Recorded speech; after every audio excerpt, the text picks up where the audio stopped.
13 November Dhaka lockdown কর্মসূচি ঘোষণা করেছে কার্যক্রম নিষিদ্ধ দল আওয়ামী লীগ।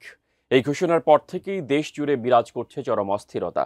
নাশকতা ঠেকাতে ঢাকার প্রবেশ পথে চলছে পুলিশের তল্লাশি। কিন্তু কি হতে যাচ্ছে আওয়ামী লীগের লকডাউন কর্মসূচিতে? বিস্তারিত শিহাব ইসলামের ডেস্ক রিপোর্টে।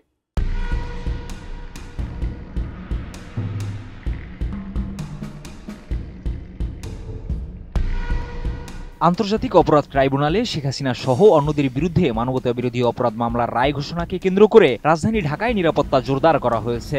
এছাড়া নিষিদ্ধ ঘোষিত আওয়ামী লীগের ঘোষিত লকডাউন কর্মসূচিকে ঘিরে বুধবার সকাল থেকেই ঢাকার প্রবেশপথে চলছে তল্লাশি অভিযান।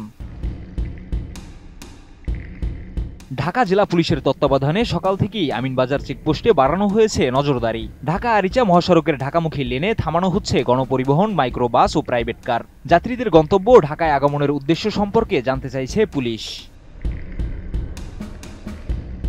তল্লাশির সময় যাত্রীদের ব্যাগপত্রের পাশাপাশি পরীক্ষা করা হচ্ছে তাদের মোবাইল ফোনও। জানা গেছে, সন্দেহভাজন কোনো তথ্য বা উপকরণের খোঁজ বের করতেই পুলিশের এই পদক্ষেপ।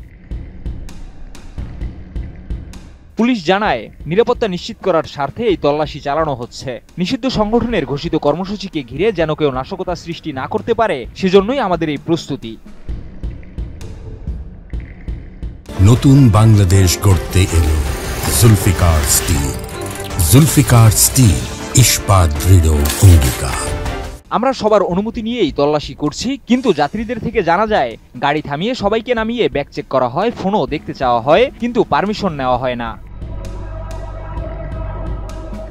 তল্লাশির কারণে মহাসড়কের কিছু অংশে যান চলাচল ধীরগতি হয়ে পড়েছে। তবে পুলিশ বলছে, এটি শুধুমাত্র জনগণের নিরাপত্তার স্বার্থেই গৃহীত পদক্ষেপ এবং এই কার্যক্রম চলবে পরবর্তী নির্দেশ না দেওয়া পর্যন্ত। এছাড়া স্বরাষ্ট্র উপদেষ্টা লেফটেন্যান্ট জেনারেল জাহাঙ্গীর আলম চৌধুরী জানান, নাশকতা সৃষ্টি করতে পারে এমন সন্দেহভাজন কাউকে দেখলেই আইন শৃঙ্খলা রক্ষাকারী বাহিনীকে জানাতে। কিন্তু ঢাকার প্রবেশপথে তল্লাশি ও কড়া নজরদারির মধ্যেই রাজধানী সহ দেশের বিভিন্ন জায়গায় চলছে অগ্নিসংযোগ ও বোমা বিস্ফোরণের মতো ঘটনা। ইতিমধ্যে রাজধানীর ধোলাইপাড়ে যাত্রীবাহী বাসে আগুন দিয়েছে দুর্বৃত্তরা। এছাড়া রাজধানীর বিভিন্ন এলাকায় একের পর এক অগ্নিসংযোগ, ককটেল বিস্ফোরণ ও পেট্রোল বোমা হামলার ঘটনা ঘটছে। নিরাপত্তা বাহিনীর নজরদারির মধ্যেই দেশজুড়ে এমন বিশৃঙ্খলা সৃষ্টি জনমনে উদ্বেগ বাড়িয়েছে। প্রশ্ন উঠছে, লকডাউনের আগেই দেশজুড়ে এমন অস্থিরতা, তাহলে লকডাউনের দিন কি হবে? শিহাব ইসলাম, এটিএন নিউজ।